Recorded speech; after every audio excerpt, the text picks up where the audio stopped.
April 17, 1943.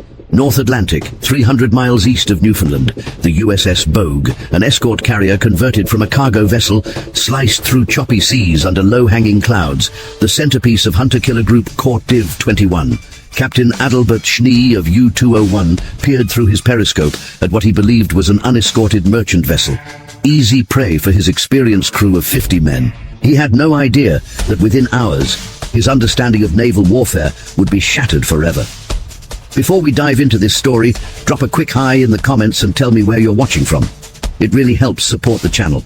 This is the story of how American technological superiority and industrial might transform the Battle of the Atlantic, forcing even the most experienced German U-boat commanders to confront a devastating truth. No amount of tactical brilliance could overcome the overwhelming advantage of an enemy who could see in the dark.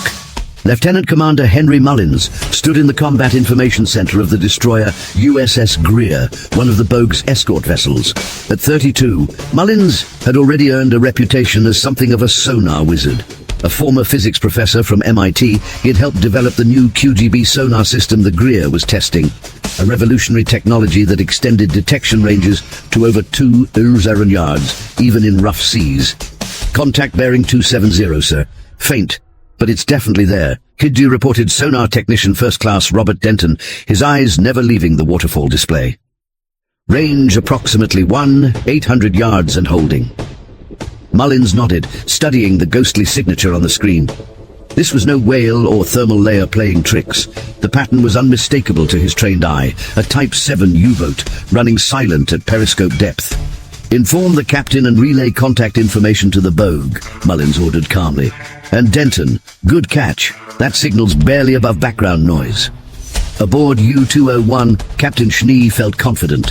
His boat had earned the nickname Der Unsichtbar, the Invisible One, after 9 successful patrols that had sent over 100,000 tons of Allied shipping to the bottom. With 26 confirmed kills, Schnee was one of the most successful U-boat commanders in the Kriegsmarine, respected even by Admiral Dönitz himself. Maintain depth at 18 meters, Schnee ordered quietly. We'll track this merchant ship until nightfall, then surface to attack. His executive officer, Oberleutnant Wilhelm Meyer, nodded approvingly. The weather forecast shows increasing cloud cover tonight. Perfect conditions. What neither German officer realized was that the merchant vessel they were stalking was actually hunting them, and had been aware of their presence for nearly 20 minutes. On the bridge of the USS Bogue, Captain Alvin Tucker reviewed the contact report from the Greer. This would be the true test of the new hunter-killer tactics they had been developing.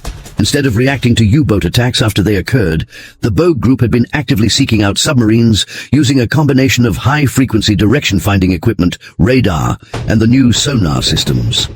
Signal the Greer to maintain contact, but take no immediate action, Tucker ordered. Let's get our other destroyers into position. I want that submarine to think we're completely unaware of his presence. The chess match continued throughout the afternoon. U-201 shadowed what Schnee believed was an oblivious merchant vessel, while 5 American warships carefully maneuvered to surround the predator that had become prey. Lieutenant Paul Weatherby, a pilot from Composite Squadron VC-9 stationed aboard the Bogue, was briefed on the developing situation. His TBF Avenger torpedo bomber had been modified with a magnetic anomaly detector, essentially a giant metal detector capable of sensing a submarine's steel hull from the air. You'll take off in 1 hour, Commander James Elliott, the air group commander, informed him. Once the destroyer screen has the U-boat contained, we want air coverage as insurance. Weatherby nodded, studying the chart. What about depth charges, sir? Negative. You'll carry the new Mark 24 mines. Elliott's voice dropped slightly. They're classified and officially they don't exist. If anyone asks, you're still dropping depth charges. What the commander didn't say, but Weatherby knew, was that the mine was actually a revolutionary acoustic homing torpedo specifically designed to hunt submarines. The Germans had no knowledge of its existence. Aboard U-201, the afternoon passed with agonizing slowness. The crew went about their duties with the quiet efficiency that came from years of war patrols. In the control room, Chief Engineer Werner Schmidt approached Captain Schnee with concern in his expression. Captain, I've been reviewing our fuel status, Schmidt said quietly. The detour around Iceland cost us more than expected. If we engage this target and then attempt to return to base, we'll be cutting it extremely close. Schnee frowned. Fuel was always the limiting factor for U-boats in the Atlantic. Their operational range was impressive. The Type 7 could travel over 500 nautical miles at economical speeds. But the vast distances and unpredictable weather meant that fuel margins were always tight. How tight, Schmidt? Assuming normal consumption and no unexpected circumstances, we would arrive back at St. Nazaire with approximately 5% reserve, the engineer replied. Schnee considered this information. A 5% reserve was uncomfortable, but acceptable. We proceed as planned. This target is worth the risk. One merchant ship of this size would mean about 7,000 tons of enemy shipping eliminated. What Schnee didn't know was that American intelligence had broken the Enigma codes used by U-boat command. The Allies were routinely reading German naval communications, giving them unprecedented insight into submarine locations and operations. Just 3 days earlier, the Bogue Group had been specifically directed to this area based on decoded messages indicating U-201's patrol zone. As dusk approached, the trap was nearly ready. 4 destroyers had positioned themselves in a loose screen around the carrier, maintaining sonar contact with the U-boat while appearing to be in standard escort formation. The USS Greer remained the primary tracking vessel, with Lieutenant Commander Mullins constantly refining their understanding of the submarine's position. Contact is maintaining consistent depth and speed, Mullins reported. He's still unaware we're tracking him. Captain Tucker of the Bogue received this update with satisfaction. Launch air group as scheduled. It's time to close the net. At 1917 hours, Lieutenant Weatherby's Avenger thundered down the carrier's deck and climbed into the darkening sky, followed by 2 Wildcat fighters for protection. The presence of aircraft would not seem unusual to the U-boat. Escort carriers routinely launched evening patrols, but these planes had a very specific target. Aboard U-201, preparations for a night surface attack were underway. The boat would need to surface to use its diesel engines and achieve the speed necessary for an effective attack run. The electric motors used while submerged were too slow to intercept a moving target. We'll surface in 30 minutes, Schnee informed his officers. Radio room, prepare to send a standard position report to command once we're up. In the radio room, Funkmacht Karl Dressler acknowledged the order. U-boats were required to make regular encoded reports to U-boat headquarters in France. These transmissions were necessarily brief to minimize the risk of detection, but they were vital for coordination of the Wolfpack strategy that had proven so effective against Allied convoys.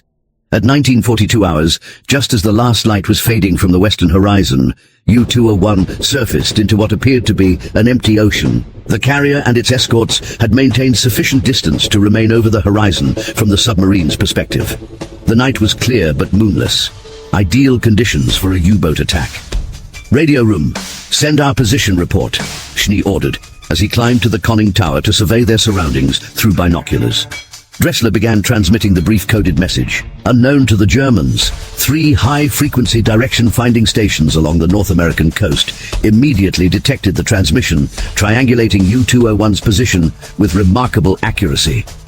This information was relayed to the Bogue Group within minutes. Radio transmission detected from bearing 275, reported the Bogue's communications officer. Direction finding confirms it's our target. Captain Tucker nodded grimly. He's surfaced. Inform all vessels and launch the second air group. Execute attack plan Baker. The carefully orchestrated American response began with stunning speed. The 4 destroyers increased to flank speed, racing toward the U-boat's position from different directions. Lieutenant Weatherby, already airborne, received new coordinates and banked his Avenger toward the target.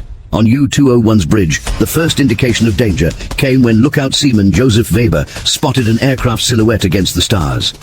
Aircraft! Port side! Low on the horizon! Schnee's reaction was immediate. Alarm! Dive! Dive! The klaxon sounded throughout the boat as the crew rushed to their diving stations. The outer hatches were sealed, and the ballast tanks began flooding to take the boat down. But U-201 had been caught in its most vulnerable position, on the surface with hatches open. It would take nearly 2 minutes to fully submerge, and by then, Weatherby's Avenger was already overhead. The American pilot had been briefed extensively on the new Mark 24 mine, unlike conventional depth charges that needed to explode almost directly against a submarine's hull to be effective. This weapon needed only to enter the water reasonably close to its target. After that, its passive acoustic sensors would guide it the rest of the way. Target in sight, Weatherby reported calmly as he lined up his approach. Below, he could clearly see the distinctive silhouette of a U-boat beginning its dive, leaving a phosphorescent wake in the dark water. Releasing mine. The weapon dropped from the Avenger and entered the water approximately 300 yards from the diving U-boat. Once submerged, its sophisticated guidance system activated, homing in on the distinctive sound of the submarine's propellers. Inside U-201, the diving process was proceeding with practiced efficiency, but not fast enough. They were still at a depth of only 25 meters when the first explosion rocked the boat. The Mark 24 had detonated close to the stern, damaging the propeller shaft and causing immediate flooding in the aft compartment. "Damage report!" Schnee demanded, struggling to maintain his footing as the boat lurched. "Flooding in the engine room," came the immediate reply from Chief Engineer Schmidt. "Aft torpedo room reporting water ingress. Stern planes damaged."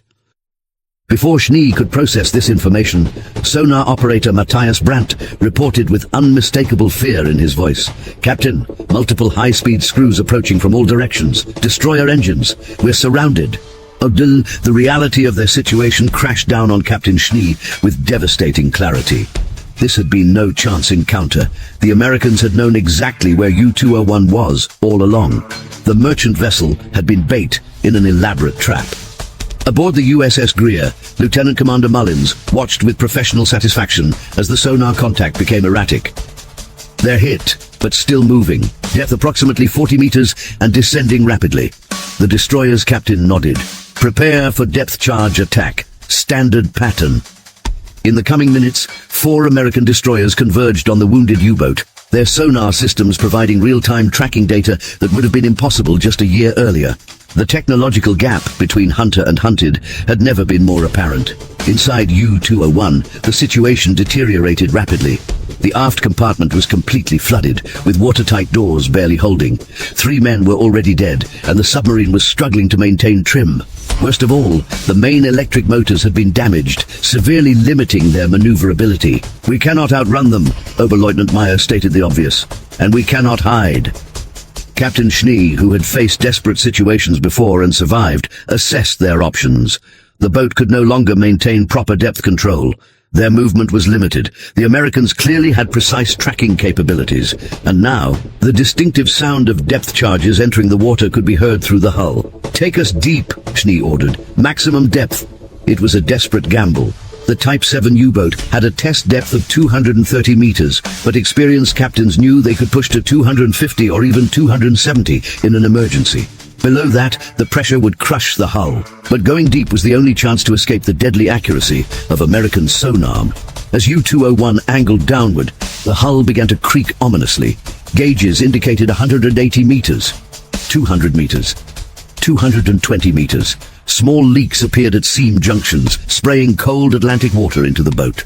Above, the American destroyers adjusted their attack patterns. The new QGB sonar could track targets at greater depths than previous systems, though with reduced accuracy.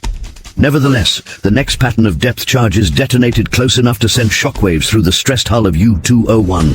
A pipe burst in the control room, releasing a jet of high-pressure air. Warning lights illuminated across damaged control panels. The boat had reached 250 meters, well beyond its design limitations. "Captain, we cannot sustain this depth," Chief Engineer Schmidt reported grimly. "Hull integrity is compromised in multiple sections." Schnee knew they had reached the end. The technological superiority of the Americans had rendered obsolete all the experience and tactical skill that had kept U-201 alive through 9 previous patrols.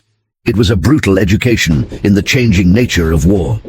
"Surface the boat," he ordered quietly. "Sir?" Meyer questioned, certain he had misheard. "Surface the boat," Schnee repeated firmly. "We have wounded who need treatment.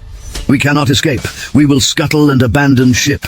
The order to blow ballast tanks was given. Slowly, painfully, U-201 began its final ascent. Lieutenant Commander Mullins on the USS Greer was the first to notice the change. "Contact is rising rapidly. They're coming up." Word spread quickly through the American task force. The destroyers maintained their positions. Guns trained on the expected surfacing point, depth charges still at the ready. Lieutenant Weatherby, still circling overhead in his Avenger, reported the first visual confirmation. "Submarine surfacing, bearing 090, appears to be damaged." As U-201 broke the surface, the scene on deck was one of organized chaos. The crew had been well drilled in abandonment procedures. Wounded men were helped topside. Scuttling charges were set. Confidential documents and the Enigma coding machine were prepared for destruction. Captain Schnee made a final decision. He entered the radio room where Dressler was still at his post. "Send a message to U-boat command," Schnee instructed. "Keep it brief." Dressler prepared to transmit what would be U-201's final communication. Schnee dictated U-201 to command. Position 46, 7N, 41, 3W, under attack by carrier group. Fuel critical, cannot escape, scuttling boat. Schnee. The reference to fuel was deliberately misleading, a final act of defiance and misinformation. If the Americans intercepted and decoded the message, Schnee wanted them to believe fuel limitations, not their superior technology, had defeated U-201. It was a small consolation for a proud captain facing the end of his command. Unknown to Schnee, American signals intelligence intercepted this transmission immediately. It would later become a source of both amusement and professional respect among naval intelligence officers, a last attempt at deception from a worthy opponent. Aboard the USS Greer, Captain Richard Porter observed the surfacing U-boat through binoculars. "Cease depth charge operations. Prepare boarding parties. I want prisoners and intelligence materials." But the Germans had no intention of allowing their boat to be captured.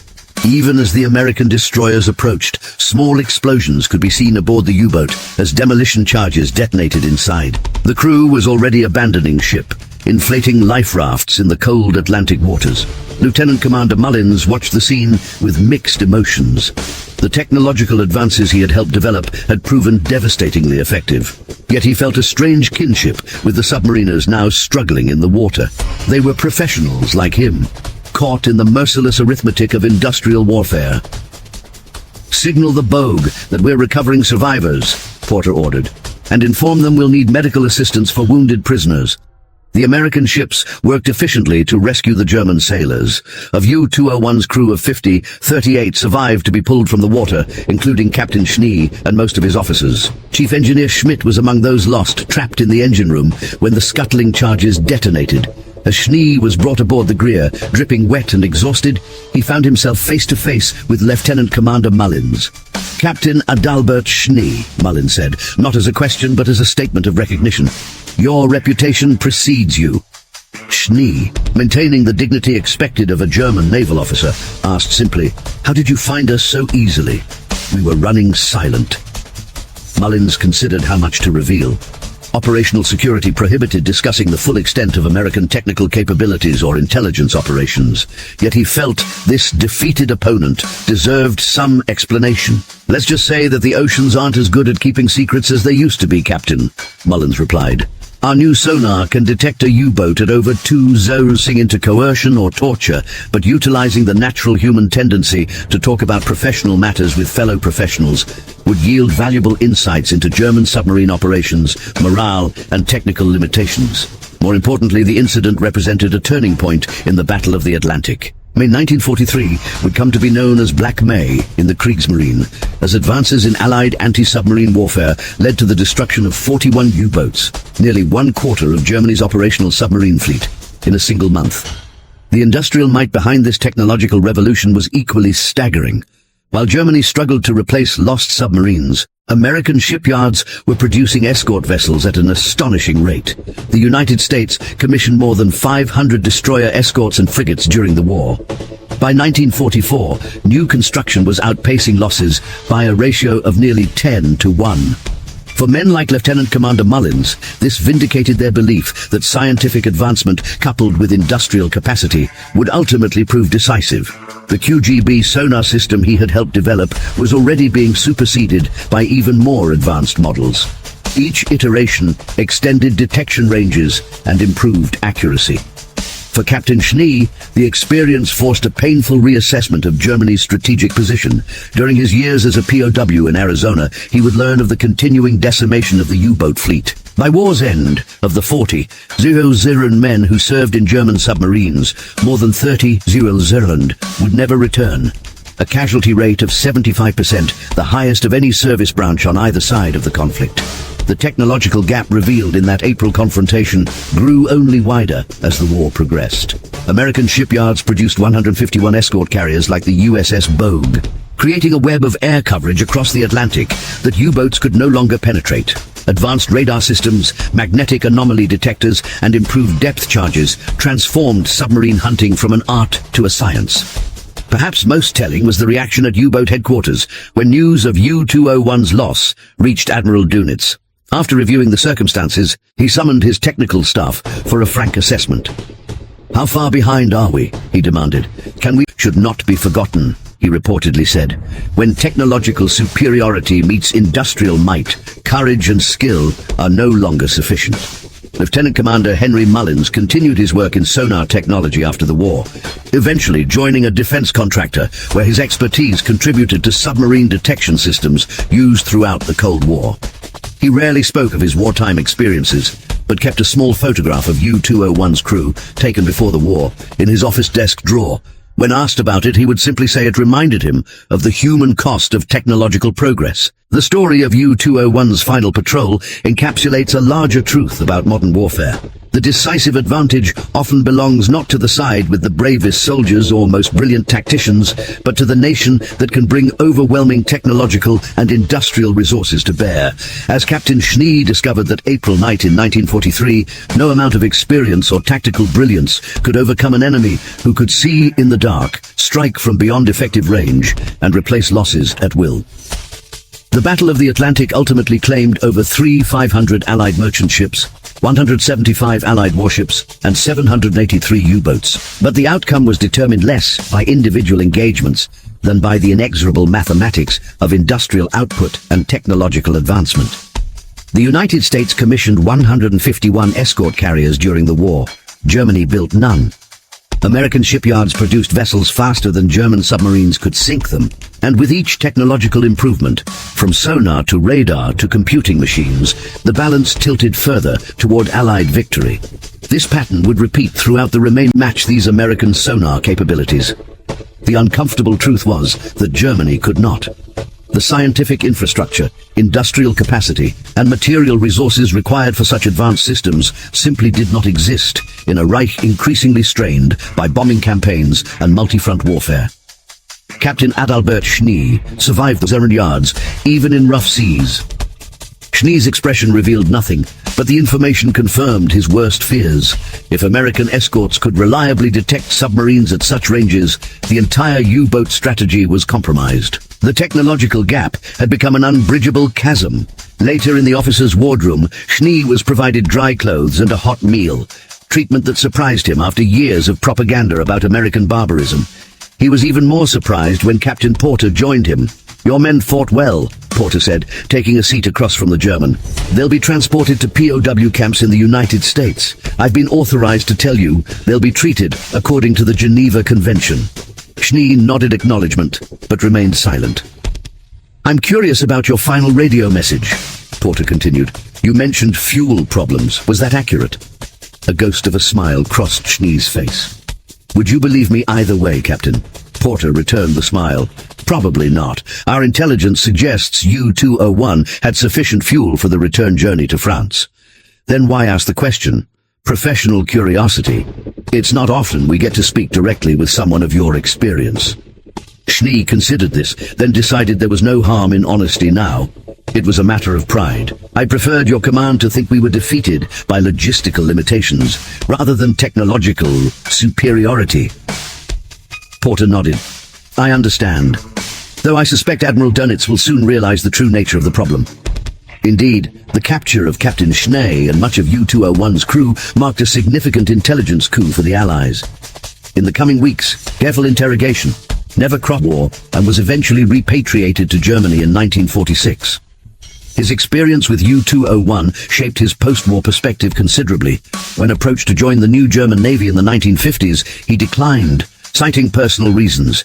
In private conversations with former colleagues, however, he was more candid. The lessons of April 1943, of the war and beyond, from the strategic bombing campaign to the Manhattan Project. The lesson of U-201's defeat, that industrial might coupled with technological edge creates an insurmountable advantage, remains relevant in military thinking to this day. After the war, in a letter to a former crewmate, Schnee wrote, "What haunts me is not that we lost, but that we never had a chance of winning. The Americans didn't just outbuild us, they outthought us. By the time we realized the nature of the contest, it was already decided. And that concludes our story. If you made it this far, please share your thoughts in the comments. What part of this historical account surprised you most? Don't forget to subscribe for more untold stories from World War II, and check out the video on screen for another incredible tale from history. Until next time.